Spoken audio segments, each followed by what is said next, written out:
she'll come close now. Let the day fall away, just for a while.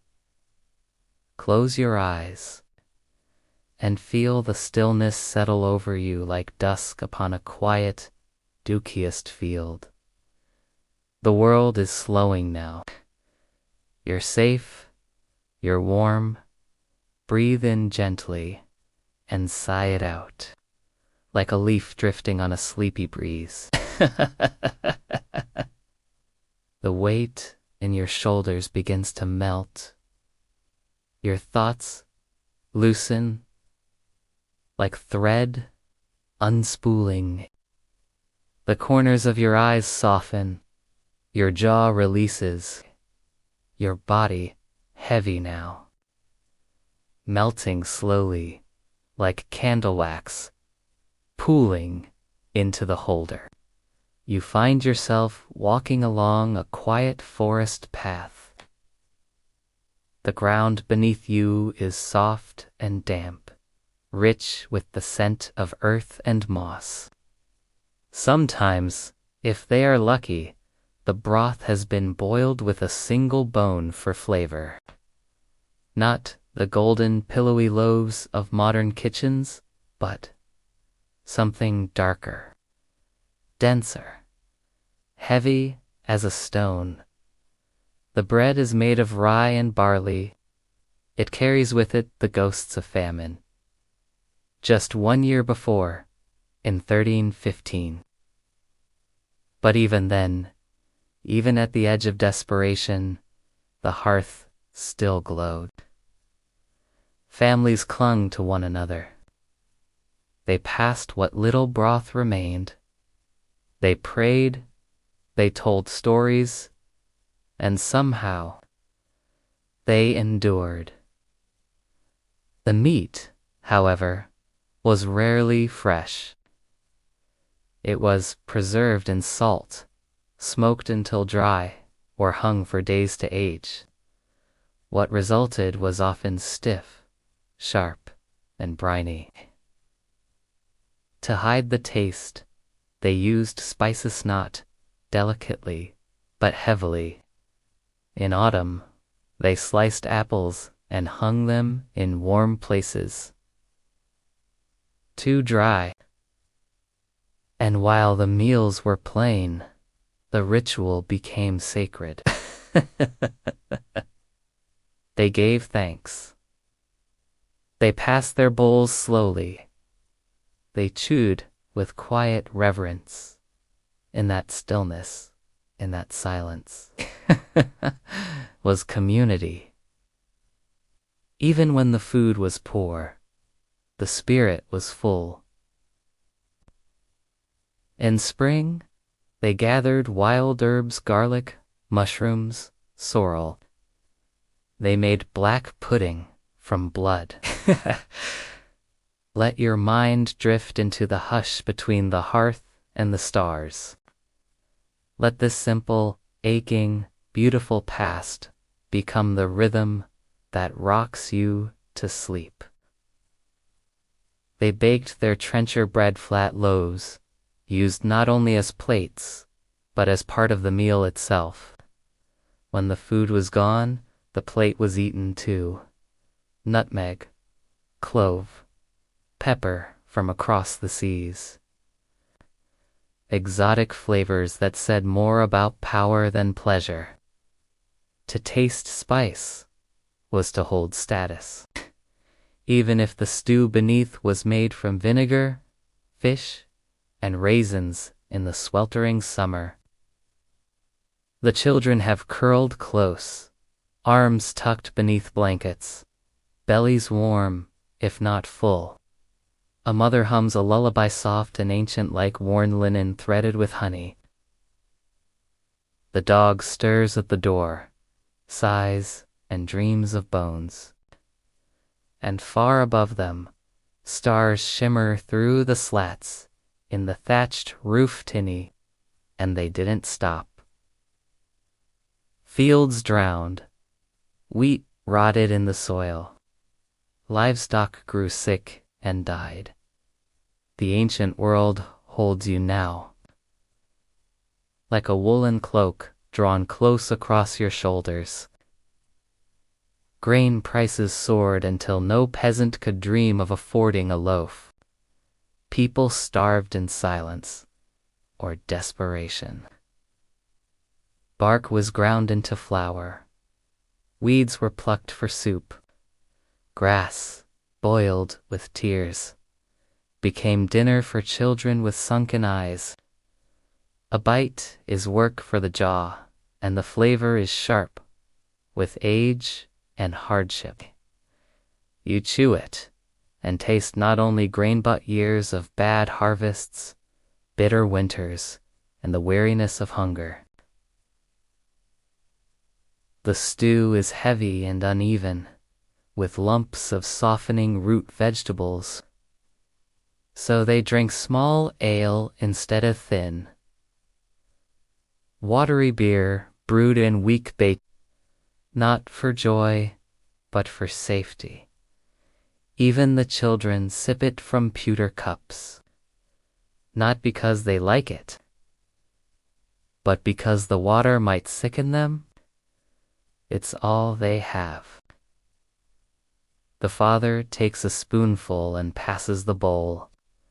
The children eat slowly, not to enjoy, but to stretch what little there is. The wooden spoon is shared between them. Their bellies may not fill, but the warmth helps. Just enough.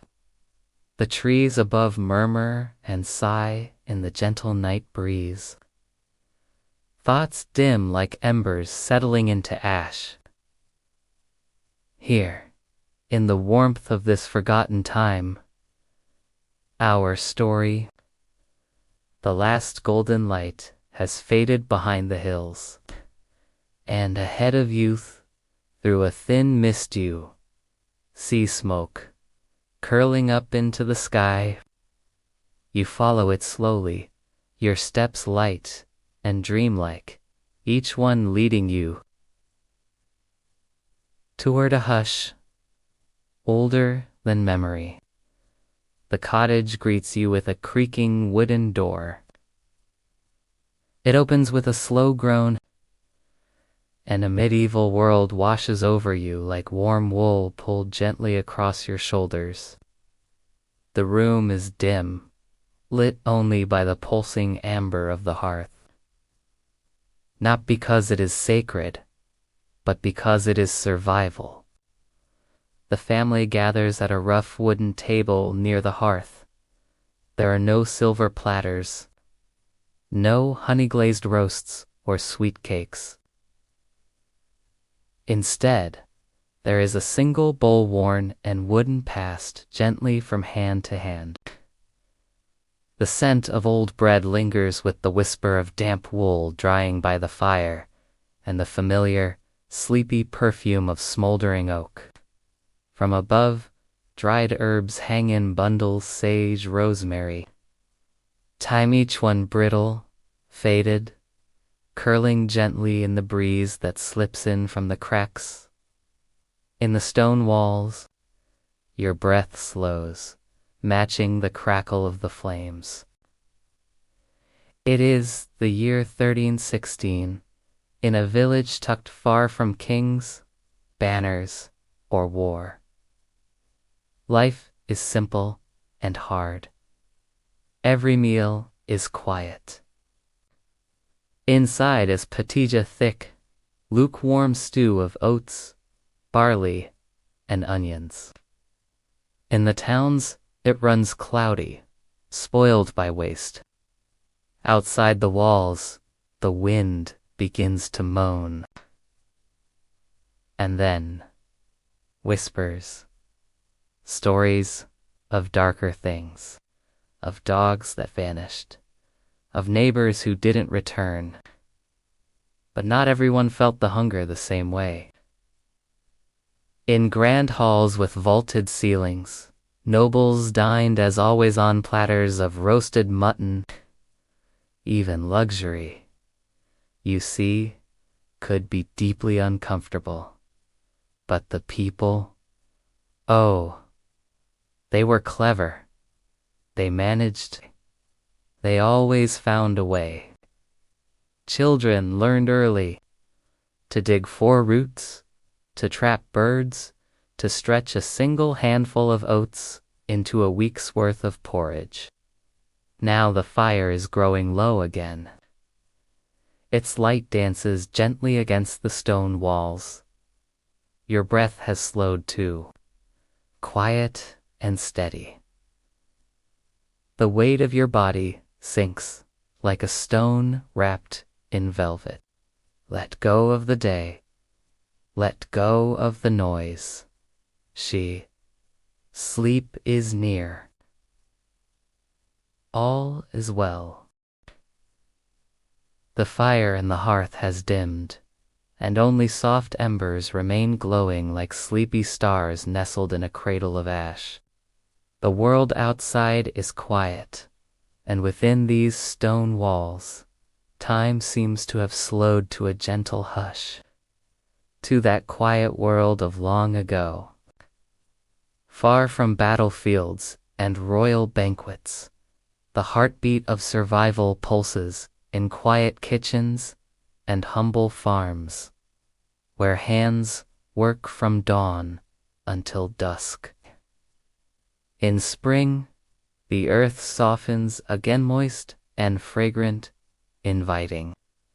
Villagers walk barefoot through furrows, their feet pressing into cool soil as they drop seeds, whispering small prayers with calloused fingers, and lay beans on linen to dry in the last golden light.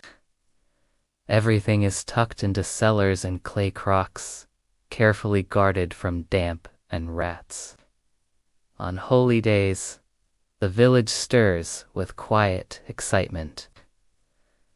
During harvest festivals, they bake heavy pies filled, not with sweetness, but chopped meat, dried fruits, and scraps of fat. They rise before the sun, before the birds, before the fire has even remembered how to burn. The bread has been chewed slowly, the final sip of ale taken. You too may rest. A dog barks once in the distance, and then the silence folds in again like a blanket. The stars above hang low and sleepy, shimmering through cracks in the thatched roof. Through hunger and hearth, through the scent of barley, of bread, and of wood smoke. And now, you return not to worry, not to want, but to warmth. Inside, the family lies still shoulder to shoulder, wrapped in wool. Their bellies not full. Their world is not one of indulgence, but of gratitude. Gratitude for the soil, for the promise of tomorrow's bread. They bake with swollen fingers, stir porridge with backs.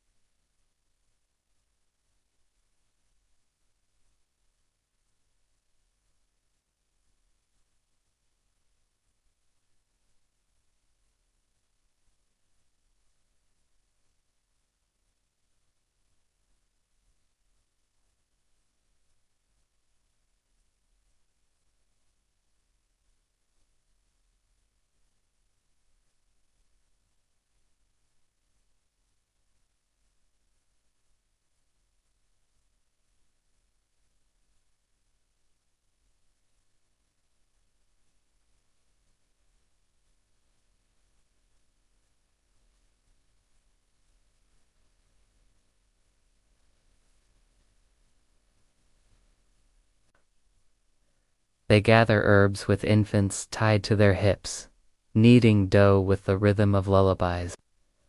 Let your breath become the slow rise and fall of wind outside the ancient cottage. Let your heartbeat drift into rhythm with the clop of hooves on distant cobbled roads. Let your thoughts dissolve into the hush of time. Recipes are not written in books, they are whispered, remembered, felt in the pulse of the seasons. And when a neighbor goes without, they share without hesitation a ladle of broth. It is not glorious, but it is sacred. A hearth, the warmest place in a cold and uncertain world. The crust is hard, inedible even, made only to hold the contents together. But inside, that is where the celebration lives. On Christmas, if luck and livestock allow, they roast a goose over the spit. The skin blisters and crackles in the firelight, the scent rising with pine and beeswax candles. The fat is carefully collected and stored for future meals, a treasure in itself. Children laugh and dance beside the fire. Old songs rise from ancient lips. And for a moment, food becomes something more than survival. It becomes memory, identity, celebration. A good year means enough to last through the long months of cold. They ferment what they cannot eat fresh. Cabbage becomes sharp, sour, sauerkraut. Milk becomes cheese, sometimes bitter, sometimes blessed. Leftover grain is brewed into weak ale. Scraps are fed to pigs, who one day, in turn, feed the family. Every part of the animal is used. Intestines become sausage casings. Fat becomes tallow for candles. Bones are carved into tools, handles, or toys. Nothing is wasted. Nothing is taken for granted. The food may be rough. The flavor may be poor. But they do not complain, because they understand that every meal is a victory in a world that does not promise one. Means hunger will return, quiet and ruthless, like an old ghost knocking at the door. There is no fertilizer as we know it. Only manure, ash, and rotted straw. Everything returns to the land, and nothing is wasted. Each seed matters. Each one holds a dream. And the smallest harvest means the difference between hunger and hope. They gather herbs marjoram, mint, thyme, and tie them in bunches, not for flavor, but to heal, to preserve, to stretch what little the larder offers. Tiny onions are braided and hung like ornaments from wooden beams. Garlic bulbs, strung in crooked lines, quiet blessings, swaying in the breeze from the cracked shutters. Our tale carries on beneath the soft hush of a village night. Imagine the seasons turning, one after the other, like pages in a worn and beloved book. It creeps into every crack of the cottage, into the joints of bones and the corners of the soul. Snow piles against the stone walls, and the breath of livestock steams in the frost-covered barn. A flatbread is baked over the hearth, stiff and plain. Cheese, if it is, there is dry and firm, shaved thin. Bones are boiled for hours, days, until even the marrow surrenders to the broth. And yet, in this season of absence, they find warmth not in the food itself, but in the sharing of it. By summer, the garden thickens.